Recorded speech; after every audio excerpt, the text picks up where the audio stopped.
အခုခေတ်မှာချမ်းသာကြွယ်ဝတဲ့ပုဂ္ဂိုလ်တွေကိုသွားပြီးတော့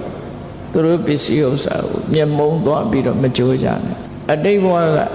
လူခဲ့တန်းခဲ့တဲ့ကုသိုလ်ကောင်းမှုရှိတဲ့ပုဂ္ဂိုလ်တွေကဒီဘဝချမ်းသာတာသူတော့ချမ်းသာတယ်ငါတို့တော့မချမ်းသာကောင်းလားလို့ဆိုပြီးစိတ်သွားမကွယ်နဲ့ကုသိုလ်ကံကကိုယ့်ဘက်မပါပဲနဲ့အကုသိုလ်ကံရဲ့နှိမ့်ဆက်မှုပဲခံရမှာပဲမကနဲ့အတွေးကိုတွေးဖို့လိုတယ်ယောနိသောမနတိကာရဆိုတာသိအရေးကြီးတယ်ပေါ့ယောနိသောမနတိကာရထားတတ်ဖို့ကုသိုလ်ထားတတ်မှကုသိုလ်ရအဲ့ဒီလိုယောနိသောမနတိကာရချမ်းသာတဲ့လူတွေသူတို့အတိတ်ကကုသိုလ်ကောင်းမှုတွေလုပ်ခဲ့တာငါလည်းဒီဘဝမှာမေ့နေလို့ဖြစ်ဘူးငါအတိုင်းတန်နဲ့ငါလုံးမှပဲဆိုစိတ်ပေါက်မှဒီပုဂ္ဂိုလ်ဟာဆင်းရဲဒုက္ခလုံးတိုင်းပြည်တစ်ပြည်နိုင်ငံတစ်နိုင်ငံပေါ်ပတိအလိပိယေရှင်ဆိုတဲ့စီမံကိန်းရှိတယ်